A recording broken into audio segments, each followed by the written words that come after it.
Hello and welcome to Computology Academy, and today we are going to discuss about an important topic of physical geography, that is weathering. And today we will discuss about the types of weathering, its significance, its importance, and different processes through which the weathering occurs and the different elements which causes weathering. So watch the video till the end because it is an important topic related to GS paper 1 of UPSC exam, as well as it will be helpful in prelims exam and in various other civil services exams. So weathering is an important process which causes the formation of different landscapes, which causes the development of different geological features, and as well as it causes the formation of different ores and minerals also. So first of all, the definition of weathering. What is weathering? So weathering is defined as the mechanical disintegration or chemical decomposition of the rocks through actions of various elements of weather and climate. So here few important keywords are there, that is mechanical disintegration. Like whenever the rock fractures or gets cracked into different pieces, then it is a mechanical disintegration. While if there is chemical decomposition, then in the sense it is getting dissolved in some soluble condition, in some solutions or something like the acids, etc. And here weather and climate, these are the two other keywords. Here weather is the immediate effect of the environmental conditions. It is a short term average like one day or a week, etc. While the climate is the long term average. Here if sometimes there it is raining, then we cannot say it is the climate, it is the weather of that particular time at that particular place, while the climate is the long term average of any place. Now weathering is an in situ or on site process, like the weathering occurs at a place, not it is in moving condition. So if the rock is stable at some place, then only there will be weathering, otherwise it will be considered as erosion. So the weathering is an in situ process. Now come to the types of weathering. So first of all we will discuss about the chemical weathering. So chemical weathering process, here what happens, the chemical reactions by oxygen, surface or soil, water or other acids cause the chemical decomposition of the rocks and other minerals which are on the surface, and because of that there is dissolution. And here water and air, that is oxygen and carbon dioxide along with heat, speed up the chemical weathering or the chemical decomposition of the rock. These things, these elements are acting as the catalyst in the process of chemical weathering. Here they facilitate the decomposition, chemical decomposition of the rock of different types.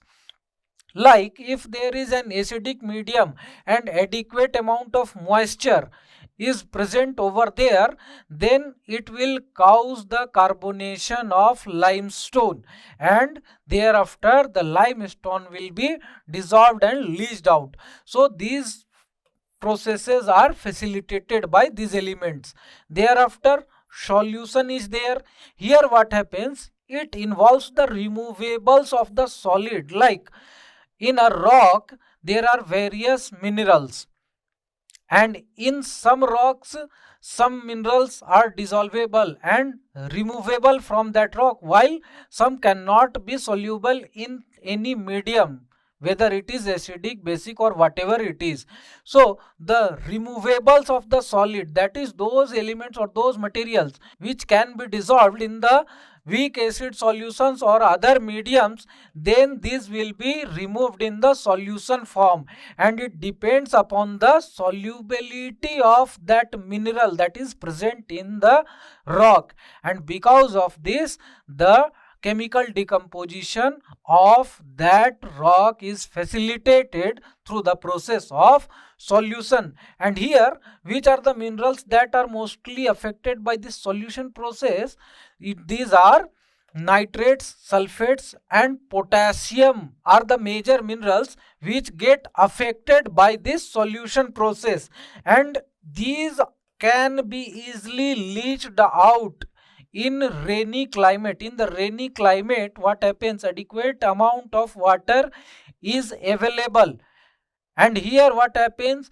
Due to the addition of carbon dioxide to this water, weak carbonic acids are formed, and thereafter they can easily dissolve these minerals in them, and they will take away the minerals in the solution form. Here calcium carbonate and calcium magnesium bicarbonate present in the limestone are soluble in the water containing the carbonic acid. So the carbonic acid can be provided to the weathering medium or the solution of the water by different factors. It may be from the decomposition of the living organisms, it may be present there because of the addition of the carbon dioxide from the atmosphere itself. Now, what is carbonation?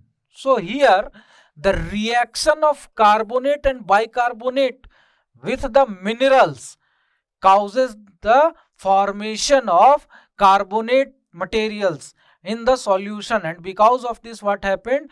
This process is known as carbonation, and here it causes the breaking down of feldspar and carbonate minerals present in the rocks, and because of this the chemical decomposition of such kind of rocks occur, and the carbonic acid acts as a weak acid which can easily dissolve these materials, and they can be taken away in the solution form. And calcium carbonate and magnesium carbonate are dissolved in the carbonic acid quite easily. Even the weak carbonic acid are capable of dissolving the calcium carbonate and the magnesium carbonate, and because of this these materials get chemically decomposed. And now come to the process of hydration. So basically the process of hydration is the addition of moisture to any mineral. It is the chemical addition of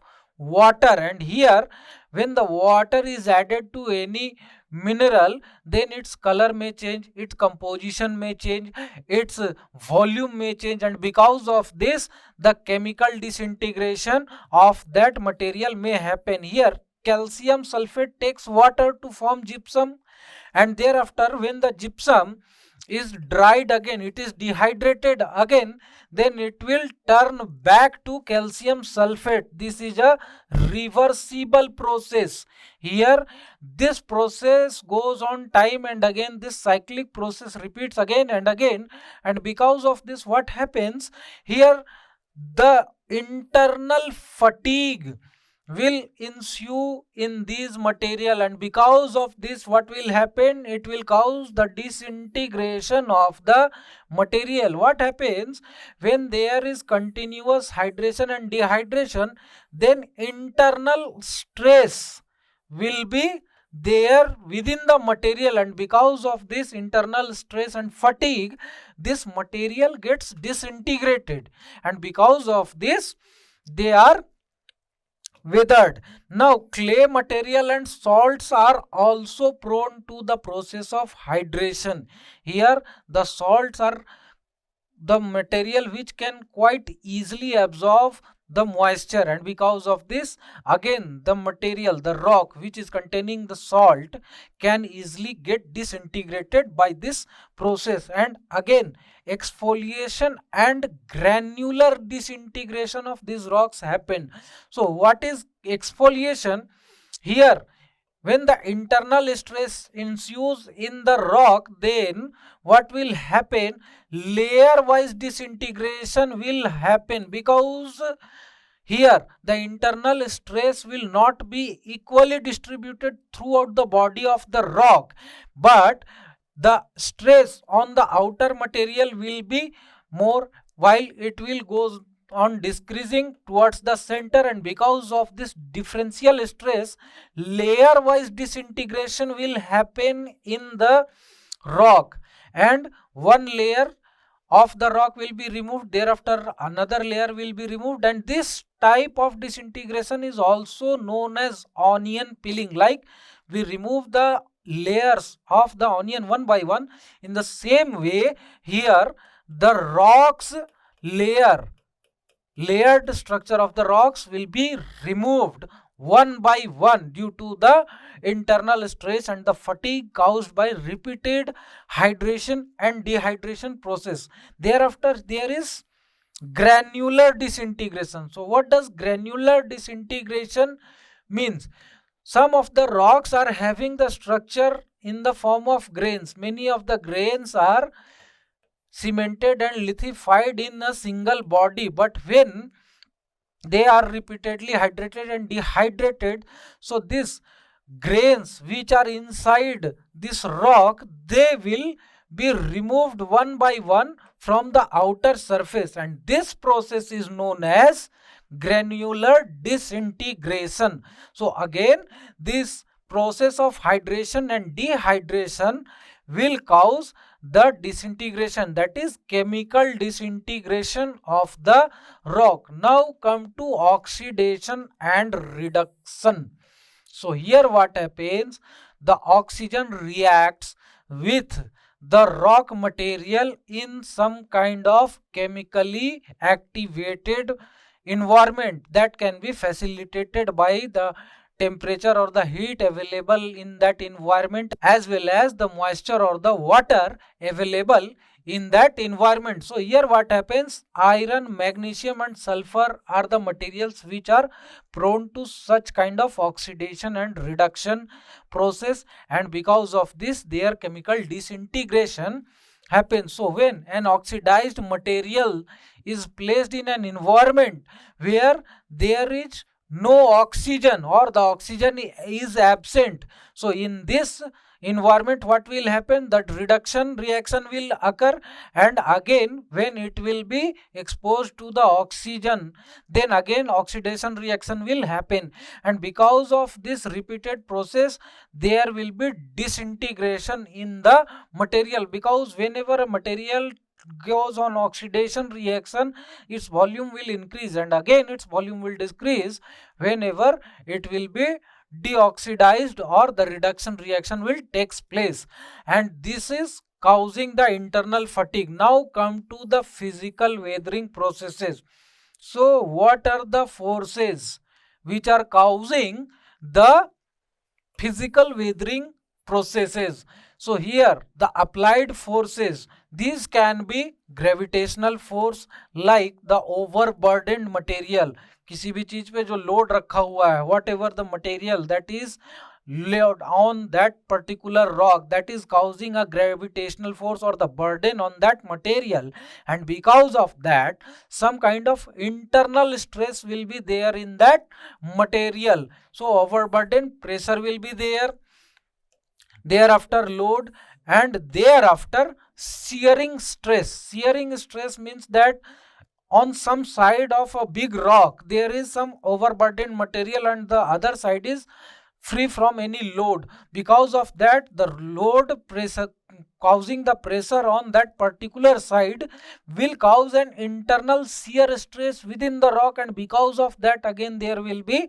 disintegration or breaking off of the rock. Here again the expansion forces. So what are the forces that can cause the expansion of any rock? So first of all it will be temperature changes. Whenever there will be rise in the temperature in any environment, then the rock that is in that environment that will experience the increase in volume, and because of that what will happen, there will be expansion in the rock. Thereafter crystal growth, those rocks which are in crystalline structure, their internal structure is in crystalline form, then what will happen, those particular crystals will get enlarged, their expansion will occur due to the temperature rise.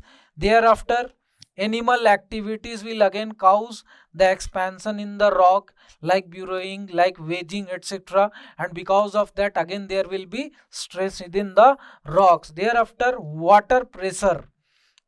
So the water pressure also causes the internal fatigue, and this is caused by repeated cycle of wetting and drying.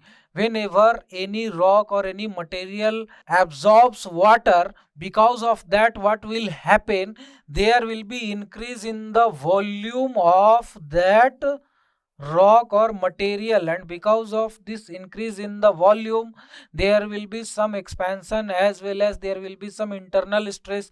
Again, when it will be dried, then what will happen, there will be decrease in the volume. The rock will contract, their volume will decrease, and because of this, again what will happen, there will be internal stress within the rock, which will ultimately cause the fatigue and the fracturing of the rocks. So the mechanical disintegration is a very slow process. So most of the physical weathering processes are caused by thermal expansion and the pressure release. Thermal expansion is because of the changes, cyclic changes in the environmental temperature condition, and thereafter pressure release whenever there is weathering and erosion.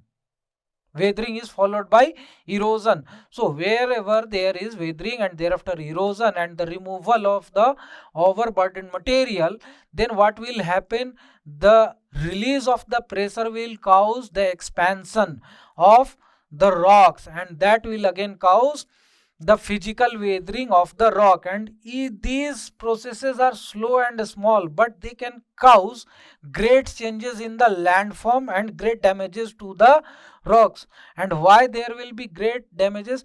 Basically, these cyclic processes are caused by the temperature cycle of the climatic condition of any region, and when these cyclic processes goes on slowly, there will be fatigue and fracturing of the rock. But when the rocks are fractured, they are disintegrated into big pieces. So because of this, these processes will cause great damages. Many of the times we see the landslides, mass movements, etc. All these things are caused by these weathering processes, and thereafter the regolith or the weathered material that is available in that region, that is experiencing the mass wasting and mass movement, and these are having great significance in the formation of the landscape of any region. Now come to the biological activity and weathering. So what kind of biological activities are facilitating the weathering in any region? So here, due to the growth and the movement of the organisms, there will be biological weathering of any rock. And here, this growth relates to growth of the plants. Whenever the plants grow, their root move inside the surface of the earth, and because of this what will happen, sometimes they will penetrate some kind of rock, fracture zones. Minor fracture will be there, but when the root gets inside that fracture, gradually it goes on to get enlarged as the plant grows, and this wedging causes the disintegration of that rock as well as the movement of organisms. Many of the rodents, etc., move inside the rock fractures, and they will cause the disintegration of the rocks. Thereafter, burrowing and wedging by the organisms such as earthworm, termites, rodents, etc. First of all, they cause the disintegration of the rocks themselves by burrowing them, by removing the material from them, as well as what they do, they expose the new surfaces to the weathering elements by removing the surface material or overturning the material, and this helps in exposing the new surfaces.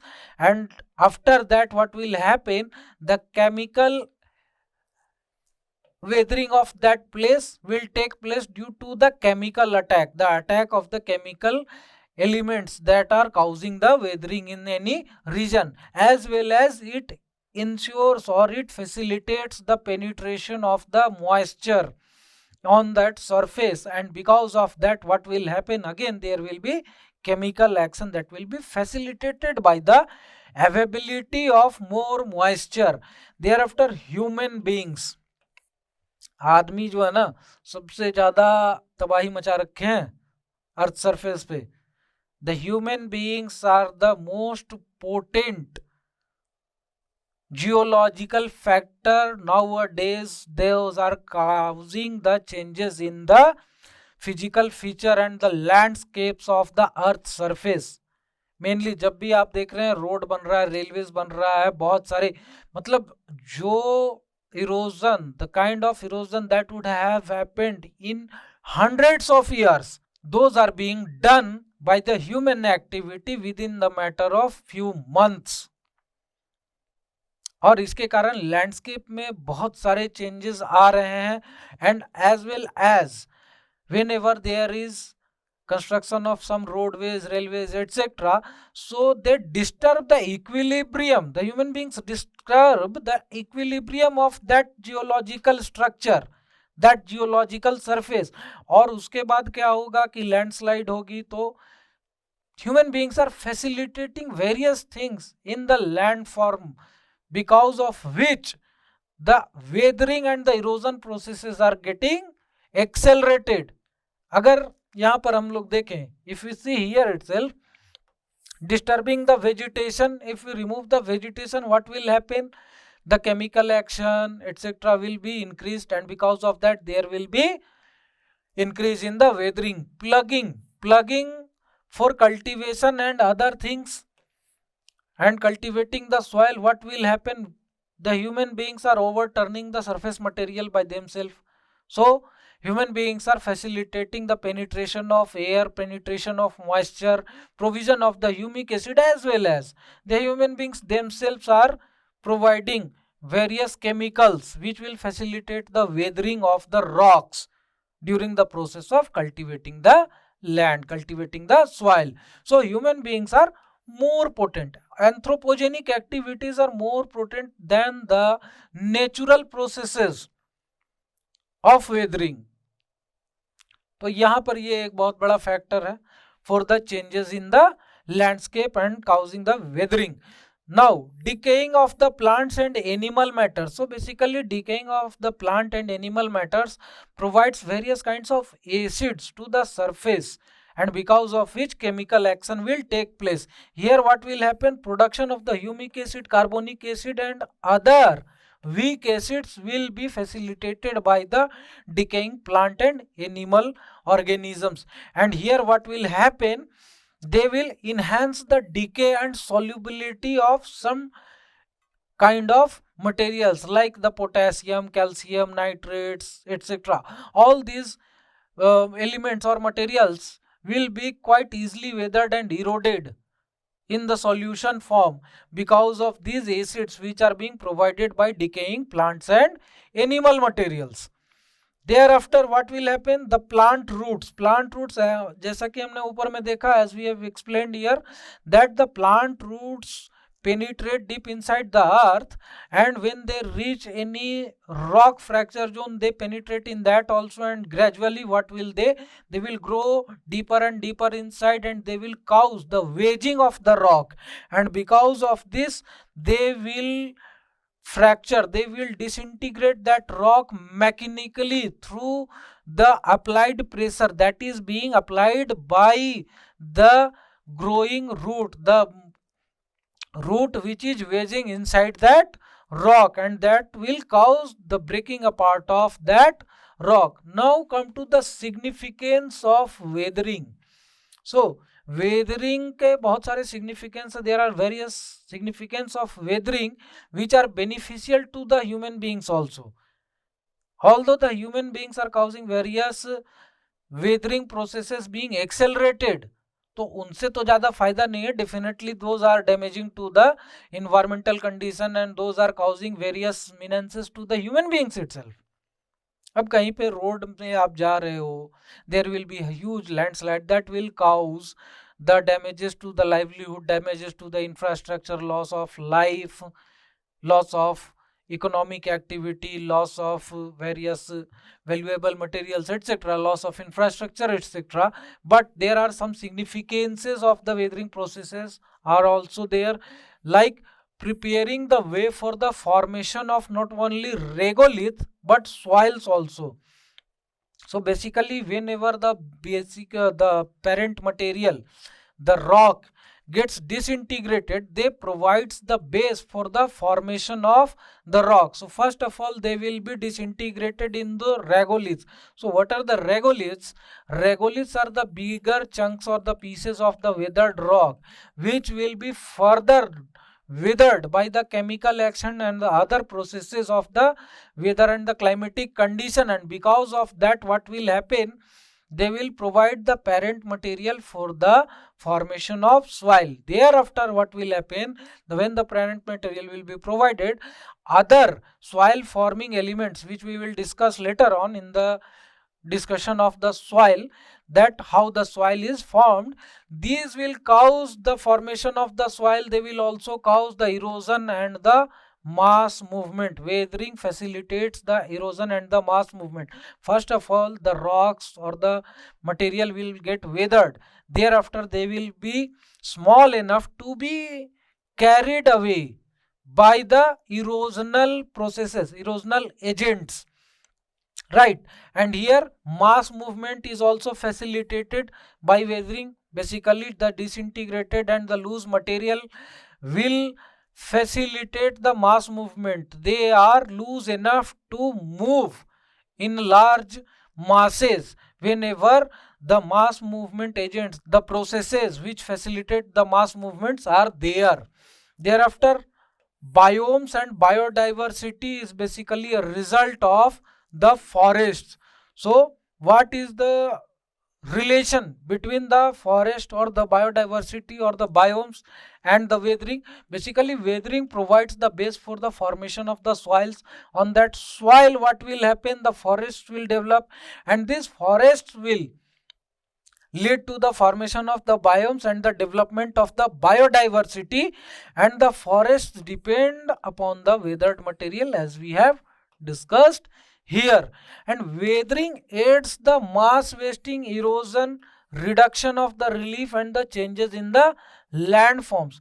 So first of all, the weathering is the initial process. Weathering is the basic process after which the erosion will ensue, and then the erosion will cause removal of the weathered material from one place and the deposition of the weathered material at another place. And because of this, what will happen, there will be reduction of relief.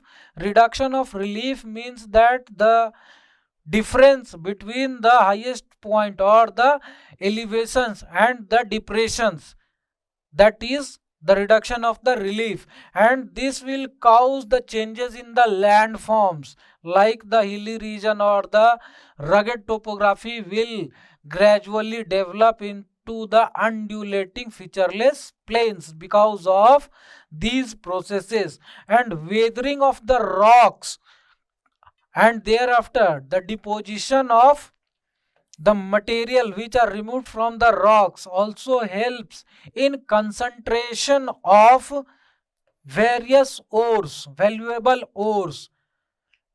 And these materials, whenever they are weathered from a rock, what happens, according to their properties and according to their various physical features, different rocks, different minerals available in the rocks are different, are deposited at different place. And because of this, what happens, there will be enrichment of certain rocks and concentration of the certain rocks at certain places. And because of this, what happens, we find the iron ore, magnesium ore, aluminum ore, copper ore, gold, etc. All these ores are found because of the enrichment and the concentration of the ores of these elements, which are facilitated by weathering and the erosional processes. So here we finish off the weathering and the erosional processes. And last but not the least, I would like to inform you that Computology Academy has announced the General Studies course, Foundation Batch course for 2023 IAS exam, UPSC Civil Services exam, and this foundation course will be of 8 months. And here this will cover the holistic syllabus of prelims and mains both. Here again you will be provided with continuous test, and the development and improvement of every student will be monitored continuously, and accordingly they will be provided the feedback, and they will be provided the appropriate initiatives which will improve them further. And these batches are offline batch, and here it will start on 3rd of January 8 a.m. So those students who want to appear in the UPSC Civil Services exam 2023 and want to prepare for that in a very good way and in an appropriate logical way, then do join our courses. And for that matter, contact us on our landline number or our WhatsApp or the mobile number. If you want to register by your own, then go on our website, that is www.computology.com, and you can register for the courses directly from there. And here for other informations you may follow us on our social media channels, and do subscribe our channel and press the bell icon to get notified whenever we upload new videos. Thank you very much and have a nice day.